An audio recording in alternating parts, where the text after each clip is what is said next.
എന്തിനാണ് അള്ളാഹു കുറച്ചാൾക്ക് പണം കൊടുത്ത് കുറച്ചാൾക്ക് പണം കൊടുക്കാത്തത്? അള്ളാഹ്ക്ക് ഇപ്പൊ പണത്തോട് വലിയ ഇഷ്ടമുണ്ടോ? ഇല്ല. അള്ളാഹിന്റെ ഇഷ്ടത്തിന്റെ അടയാളാണോ ഒരാളുടെ ബിസിനസ്സിൽ ബർക്കത്തിട്ടത്? അല്ല അല്ല അല്ല. അങ്ങനെയെങ്കിൽ എങ്ങനെ ഫിറോൻ പണക്കാരനായത്, കാറൂൻ പണക്കാരനായത്, എങ്ങനെ അബൂജഹൽ കോടീശ്വരനായത്? അള്ളാഹിന്റെ ഇഷ്ടാനിഷ്ടത്തിന്റെ മാനദണ്ഡമൊന്നും അല്ല സമ്പത്ത്. ഇഷ്ടമില്ലാത്തവർക്കും ഇഷ്ടമുള്ളവർക്കൊക്കെ സമ്പത്ത് കൊടുക്കും. പാവപ്പെട്ട നബിമാരില്ലേ? ഉണ്ട്. തിന്നാനില്ലാത്തത് കൊണ്ട് വഫാത്തായ നബിമാരില്ലേ? ഉണ്ട്. പണക്കാരായ നബിമാരില്ലേ? ഉണ്ടല്ലോ.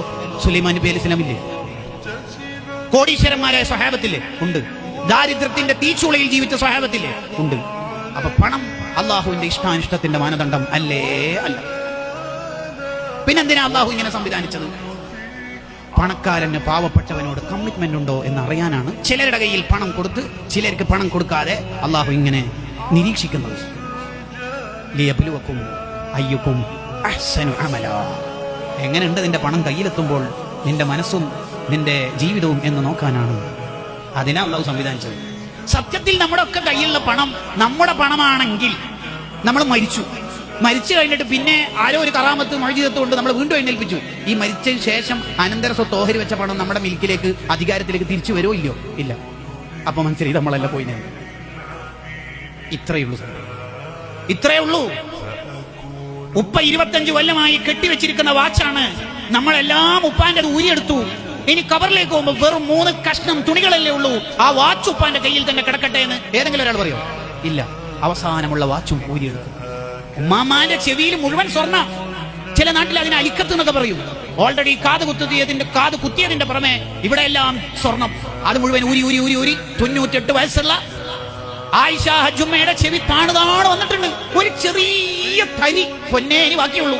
അത് ഊരിയെടുക്കാൻ കഴിയുന്നില്ല. വിദഗ്ധന്മാരായ ജ്വല്ലറിക്കാരെ കൊണ്ടുവന്നു. അവർ കണ്ടിട്ട് പറഞ്ഞു, ഇതെടുക്കുമ്പോൾ മുറിവേൽക്കാൻ സാധ്യതയുണ്ട്. ഏതെങ്കിലും ഒരു പേരക്കുട്ടിയായ ആയിഷയോ ഫാത്തിമയോ അല്ലെങ്കിൽ ഫൗസിയോ പറയോ കിടക്കട്ടെ ഉമ്മാമാന്റെ ചെവിയിലും? ഇല്ല.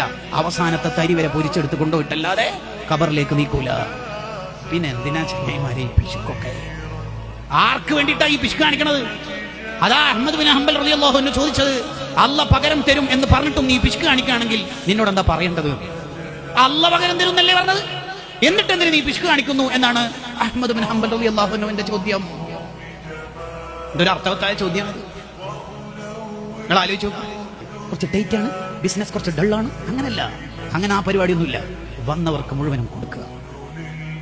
കഫം പുടക്ക് കീശയില്ലാതെ ഒന്നും കൊണ്ടുപോകാൻ കഴിയില്ലല്ലോ.